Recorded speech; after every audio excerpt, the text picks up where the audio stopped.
Bom, o próximo passo é introduzir o automonitoramento, que é o quê? É basicamente uma ficha para que o paciente preencha diariamente, onde ele vai registrar se ele jogou, não jogou, qual foi a vontade de jogar, quanto tempo ele gastou, quanto dinheiro ele gastou e assim por diante. Eu vou mostrar para você aqui, ó, essa é a ficha de automonitoramento para usar com os pacientes ali apostadores, tá? Em cima ele coloca as datas, então ele vai preencher em uma folha aí, ele consegue preencher a semana inteira, né? Tem 7 datas ali para colocar e ele vai responder esses 7 itens. Então, se você tivesse que enfrentar essa situação no momento atual, em que medida você teria confiança em controlar seus hábitos de jogo? Vai lá de 0 a 100 e tem essas dicas ali de nada, um pouco, moderadamente, etc. Né? Aí vem o item que é: qual é o meu desejo de jogar hoje? De 0 a 100. Em que medida eu percebo que eu consigo não jogar, né? Que eu sou capaz de me abster de jogar. A pergunta: eu joguei hoje? Sim ou não? Quanto tempo, horas e minutos passei jogando? Ele vai lá e preenche. Quanto dinheiro eu gastei em jogos, excluindo ganhos, né? Então ele jogou 1.000 e ganhou 100, bom, ele gastou 900, né?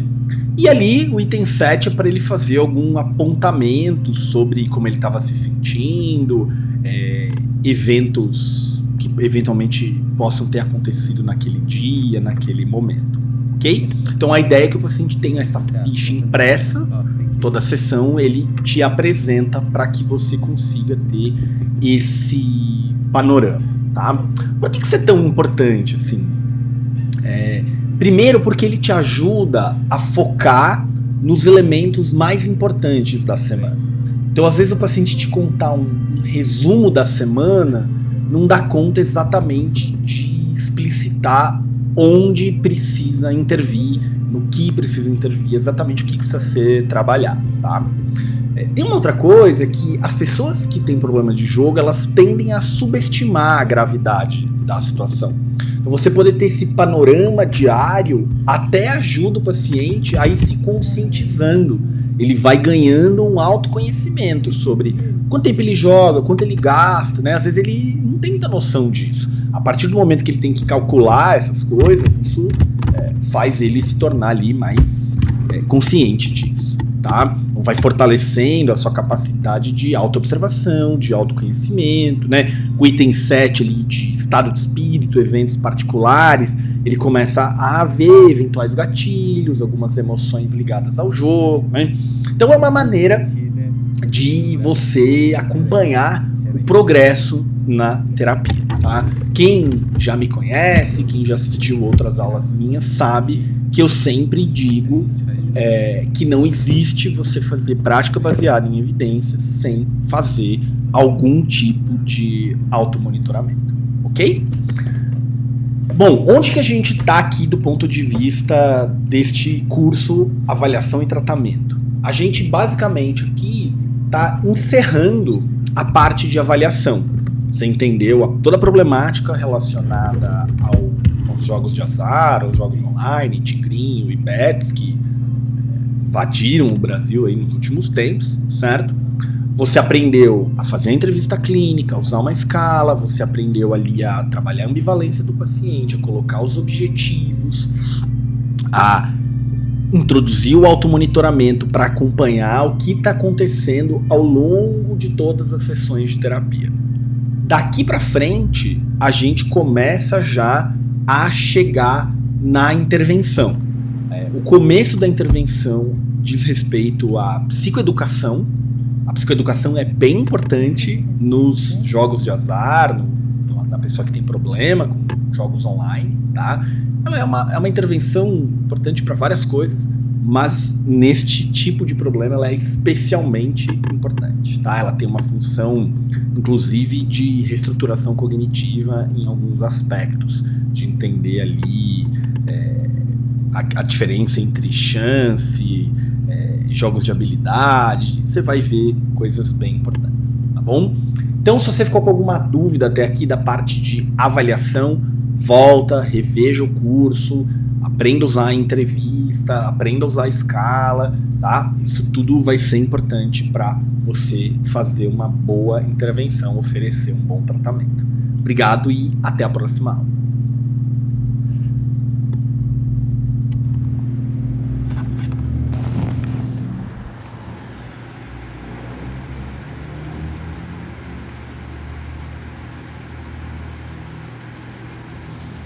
Bom, a gente chega aqui no início da intervenção. E o primeiro passo do tratamento, o primeiro passo da intervenção é fazer uma boa e profunda psicoeducação sobre os jogos de azar.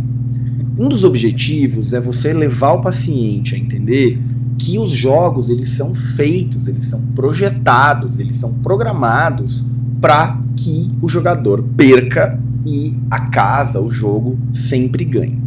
Mais do que isso, esses jogos eles são projetados para fazer o jogador acreditar que ele consegue prever quando ele vai ganhar.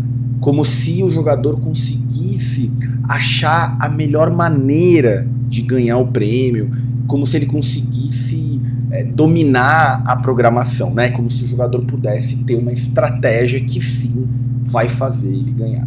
E nesse processo, o apostador acaba desenvolvendo várias ideias erradas de como esses jogos funcionam. O trabalho do terapeuta aqui é começar criando dúvidas e questionando algumas crenças que o apostador tem, tá? Então, a ideia é que você ensine seu paciente sobre a diferença entre jogos de chance e jogos de habilidade, a independência dos eventos, a ilusão de controle, superstições, aquele impulso de recuperar dinheiro perdido, entre outras coisas. Eu vou ensinar isso tudo direitinho aqui para você, tá? Então vamos começar entendendo a diferença entre jogos de chance e jogos de habilidade. Tá? Isso é fundamental para entender o comportamento de jogo. Então toda vez que a gente fala em um jogo de habilidade, o jogador ele pode melhorar com a prática, ele pode melhorar com o treino. Então ele consegue ter uma influência direta no resultado. Então ganhar ou perder tem a ver sim com o comportamento do jogador. Esse é o caso do futebol, por exemplo. Quanto mais alguém treina como chutar a bola, como passar a bola, como cobrar pênalti, cobrar falta, tocar com o pé direito, com o pé esquerdo, etc., maior a chance de influenciar nos resultados. Obviamente não é uma garantia de 100%, mas se você pega um time de futebol da elite da Europa e vai jogar contra um time do Brasil de terceira divisão, a probabilidade do time europeu ganhar é enorme, né? Porque aqui a habilidade, técnica, comportamento faz toda a diferença, né? Você influencia no resultado. Os jogos de azar, os jogos de chance, né? Loteria, bingo, raspadinha, tigrinho, bets, roleta, nada do que o jogador faz pode alterar o resultado. O resultado ele é totalmente imprevisível, ele é impossível de ser controlado. O jogador não tem nenhuma influência, nenhuma interferência, ele não determina absolutamente nada. O ganhar ou perder é uma questão puramente de chance e os jogos como Tigrinho, eles são já programados, então existe ali um código por trás em que a probabilidade de vencer é muito baixa, ok? Então não é meio a meio, tá? Então, da onde que vem um pouco essa percepção que o paciente tem de que não, eu consigo aumentar minha chance de ganhar num jogo, né? Eu consigo quebrar a programação e etc, tá? Então, uma ideia que é equivocada e que você precisa corrigir na psicoeducação, tá? É a ideia de que os resultados de uma jogada são influenciados pelas jogadas anteriores. Então, Quando você vê, por exemplo, uma pessoa que ela tem jogo de caça-níquel, muitos jogadores de caça-níquel, eles ficam rondando ali pelos cassinos nos Estados Unidos, vendo uma máquina que, por exemplo, passou o dia inteiro alguém apostando lá e nunca deu um prêmio, a pessoa fica de olho achando que aquela máquina foi alimentada ou que já aquela máquina vai dar o grande prêmio, que faz um tempão que ela não dá, né? Então a pessoa espera alguém sair de lá para ir jogar lá, tá? E isso é completamente equivocado, tá? Todos os jogos de azar, eles seguem uma lei que chama Lei da Independência dos Resultados. O que isso significa? Que cada jogada é um evento separado das jogadas anteriores, que cada jogada não é afetada por nenhuma jogada anterior. Então pense o seguinte, ó, isso aqui inclusive você pode falar para o seu paciente, tá? Vamos chamar isso aqui do experimento da bolinha vermelha, tá? Então imagina o seguinte, ó, eu tenho ali um grande recipiente com 1000 bolinhas brancas e uma bolinha vermelha. Só que cada vez que você vai lá e tira uma bolinha branca, antes de você tirar a próxima para tentar pegar a vermelha que seria o prêmio, a bolinha branca retirada volta para o recipiente. Então você tá lá, após várias tentativas, sempre pegando uma bolinha branca, sempre pegando uma bolinha branca, sempre pegando uma bolinha branca. A chance de pegar a bolinha vermelha aumenta? A resposta é não. Por quê? Porque a cada jogada, as chances de você pegar a bolinha vermelha continuam 1 em 1000. Por quê? Porque a cada bolinha branca tirada, recomeça. A bolinha branca volta para o lugar. É assim que os jogos de chance, os jogos de azar funcionam. Então o que isso mostra para você e que você deve mostrar para o paciente? Né? Que não é possível prever resultado, que o número de apostas não aumenta as chances de vitória. Cada jogada, ela é nova. Cada jogada é independente da anterior. Então, a probabilidade de ganhar é sempre a mesma. Ela permanece igual, tá? Então, esse é um conceito bem importante de você explicar para o seu paciente, que é a chamada independência dos resultados, tá? Sei lá, mesmo numa bet de jogo de futebol, por exemplo, você pode ter um time que ganhou um jogo, ganhou 2 jogos, ganhou 3 jogos, e parece que ele tá num momento ali de vitórias, e isso não quer dizer que ele ganhe o próximo jogo. É um novo jogo. As probabilidades recomeçam, tá? Então essa foi aí a ideia da independência dos resultados, tá? Outro fenômeno que leva o apostador a acreditar que consegue, né, aumentar suas chances de ganhar nesses jogos de azar é o fenômeno da ilusão do controle, tá? Então a ilusão do controle é uma crença equivocada de que é possível influenciar o resultado de algo que no fundo não é influenciável, depende simplesmente de acaso, de sorte, de coisas do tipo, tá? Então, qual que é o problema aqui? Esse tipo de pensamento, né, a ilusão de controle, faz o quê? Faz com que o jogador pense, desenvolva ali uma estratégia especial. Eu vou conseguir aumentar a minha chance de ganhar, porque na verdade se eu apostar o mesmo valor 3 vezes, quando eu apostei o mesmo valor 3 vezes eu ganhei, quando eu apostei par ímpar, a máquina me pagou o prêmio melhor, etc, tá? Então isso é totalmente aleatório, totalmente fora do controle do apostador, tá? Então, por exemplo, quem aposta em bets esportivas, né, às vezes a pessoa acredita que, poxa, eu acompanho ali as estatísticas, eu conheço os times, né, então eu tenho uma vantagem ali para apostar, etc, né? Então, ainda que se acompanhar assim, o desempenho do time, entender os outros times, etc, ajude a entender o jogo como um todo, o resultado de uma partida de futebol, por exemplo, depende de vários fatores imprevisíveis, né? Então você tem ali um baita time, mas teve uma lesão, né? Um jogador ali importante do time se machucou, sei lá, caiu uma baita chuva, o árbitro expulsou um jogador ali quando não fazia muito sentido expulsar, e etc, tá? Então essas são algumas coisas que você deve compartilhar com o seu paciente, tá? Então você entendeu a ilusão de controle, você entendeu o fenômeno ali da independência dos eventos ali, tá? Agora, tem outras informações que podem ser úteis do ponto de vista da psicoeducação, tá? Então uma delas é o paciente entender ali que o fato de as bets, o tigrinho, coisas do tipo, elas estão no celular. Há uma facilidade de uso muito grande, né? Então uma pessoa que, por exemplo, frequenta um cassino, ela precisa ir até um cassino, ela, né, precisa se deslocar, eventualmente está fora de casa, eventualmente não, está fora de casa, as pessoas eventualmente vão perguntar, cadê você, volta para casa, etc, né? Os jogos online, a facilidade de uso é muito grande, né? Tá ali na palma da mão no celular, tá ali no computador, a interface é muito fácil de usar, então o uso é muito tranquilo, assim. Então isso é um grande problema, assim, né? Porque facilita o jogar, tá?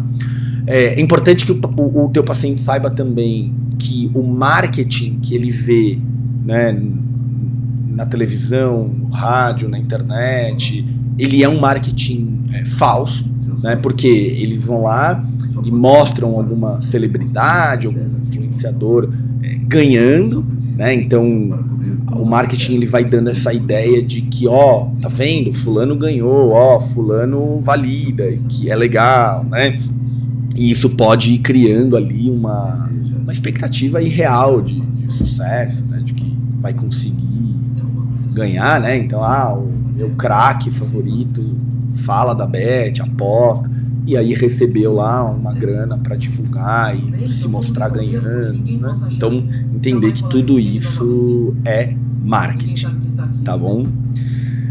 Discutir também um pouco da ilusão do vou ficar rico fácil, né? E tipo, se der certo, né? Então essa possibilidade de alcançar montante de dinheiro de maneira assim, né, da noite pro dia, né, tipo, fiquei abruptamente milionário, né, é uma ideia bastante sedutora, assim, dá muita vontade de querer isso, né, assim, só que isso cria mais envolvimento com comportamento de risco, né, potencializa envolvimento ali com os jogos, ainda que a chance de ganhar seja ridiculamente baixo, né? Os jogos são programados para o apostador perder, tá? Então isso é importante de ser discutido, tá? Então também na psicoeducação você pode falar sobre reforçamento intermitente. Então quem já assistiu o curso de conceitos básicos da análise do comportamento aqui do IPB sabe que o efeito é poderoso porque forma comportamentos muito difíceis de serem extintos. A pessoa aprende a persistir na ação mesmo quando a recompensa não vem, né? Mesmo quando ela não é garantida. Então, nesse contexto dos jogos, o reforçamento intermitente contribui para que o jogador continue jogando, porque a recompensa, né, o reforço, ele vem apenas de tempos em tempos e vai criando uma expectativa de que a próxima tentativa pode dar o prêmio, né? Então leva a esse efeito viciante, onde a pessoa continua se engajando no comportamento. Bom, uma última coisa que vale a pena você debater com o seu paciente, ensinar ele, é sobre a ideia de aversão à perda. Então, a aversão à perda, ela é amplamente explorada aí nas ciências cognitivas, na economia comportamental, e a ideia de que os seres humanos, eles são mais sensíveis a perder do que a ganhar. Então isso faz o quê? Que quando alguém aposta e perde, essa pessoa, ela aposta ainda mais, ela se arrisca ainda mais para tentar recuperar o que foi perdido, ainda que isso signifique incorrer na probabilidade de perdas ainda maiores, porque não é uma decisão muito racional, é uma coisa mais emocional, né? Então eu perdi, isso me incomoda muito, eu preciso recuperar o que eu perdi, e aí eu começo a apostar cada vez mais, e aí eu perco mais, aí eu aposto mais para tentar compensar aquela perda, e eu me mantenho preso num ciclo contínuo de perda na tentativa de ganhar alguma coisa, tá bom?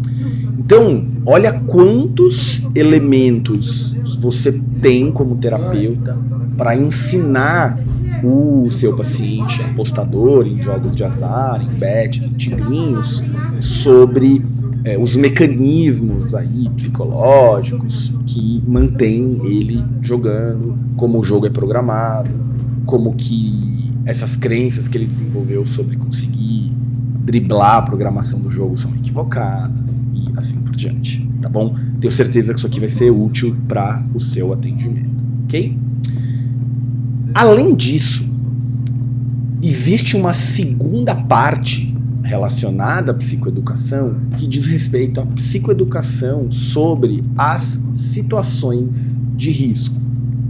Então, depois que você fez essa psicoeducação com o seu paciente, que explica ali tudo a questão do funcionamento do jogo, de como a programação do jogo é feita para você, o apostador, não ganhar, independência de resultado, ilusão de controle, reforçamento intermitente, né, o uso do marketing ali, pessoas ganhando para parecer que vai dar certo, a ideia de se eu ficar rico fácil, isso seria maravilhoso, etc, etc. A próxima parte é fazer a psicoeducação sobre as situações de risco.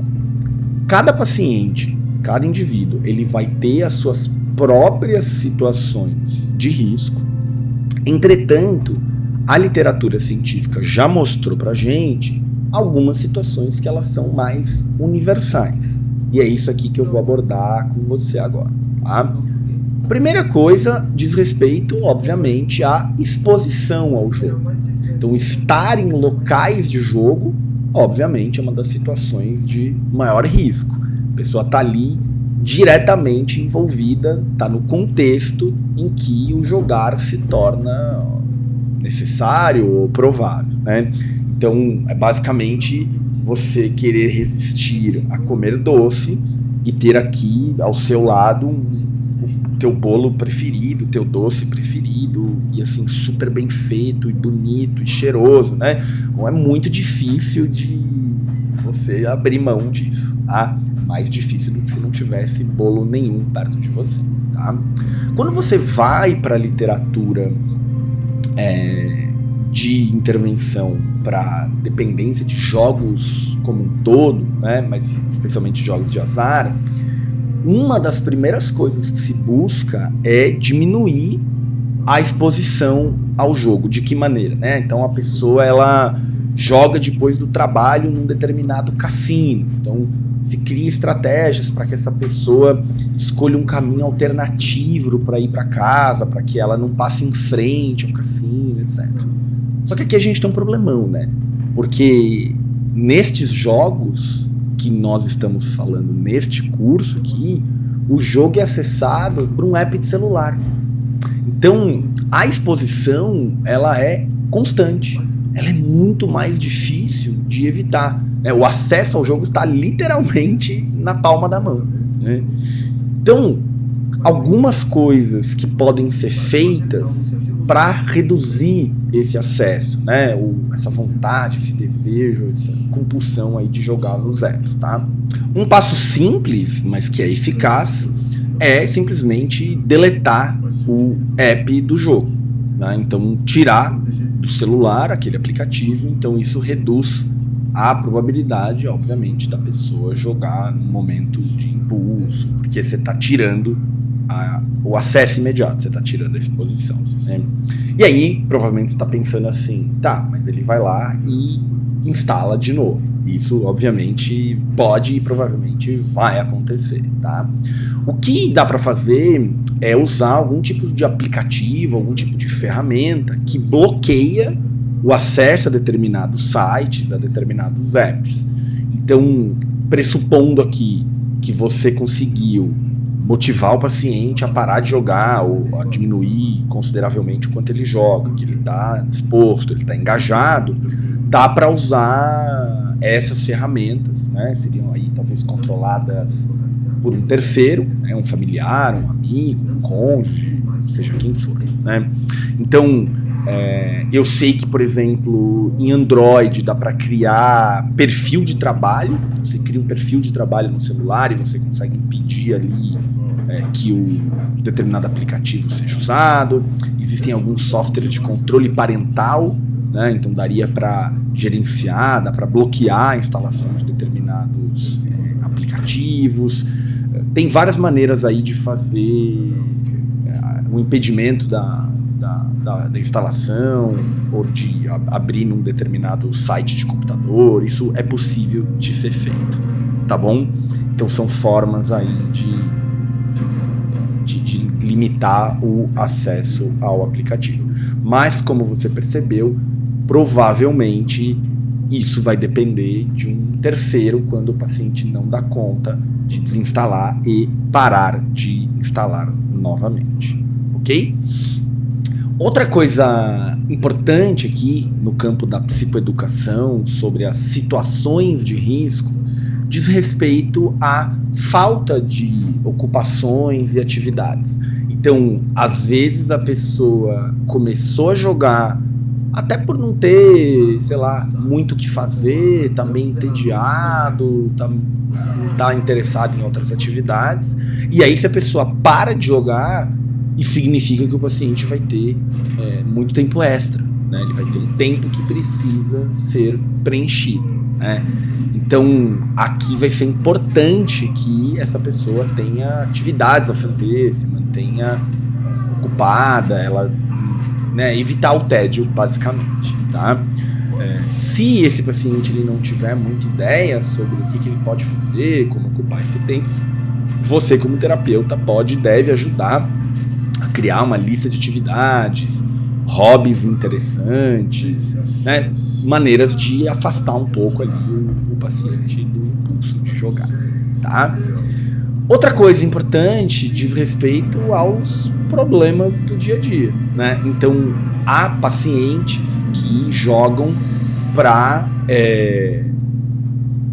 aliviar estresse, para regular emoções, né? É uma forma de escape, né? É uma válvula de escape.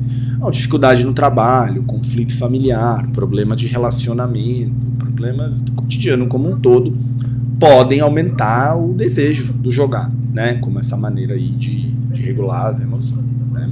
E a ideia é que na terapia você vá conduzindo o paciente para reduzir esses problemas. Então, se esses problemas aumentam a probabilidade de jogar, diminuir estes problemas, manejar estes problemas, vai diminuir a probabilidade de ele jogar, certo? Por fim, uma última coisa aqui, essencial para a gente falar da psicoeducação sobre as situações de risco, diz respeito ao uso de álcool ou drogas, tá? É muito comum que a pessoa ou beba, use drogas, né, entre num estado alterado ali, né, e vá jogar. Então, eu só jogo quando eu tô alcoolizado. Se eu não tô alcoolizado, eu não jogo. E aí vai precisar manejar aqui o uso do álcool, da droga e tal. E é muito comum o contrário. A pessoa joga, ela perde, se sente mal, se sente culpada e faz uso do álcool, da droga, de uma substância para produzir algum alívio daquela sensação, sair daquela sensação, tá? De qualquer maneira, de um lado ou de outro, lembre-se que o uso de álcool, de drogas, reduz autocontrole, né? E o que torna muito mais difícil, então, aí, resistir a uma vontade de jogar, tá?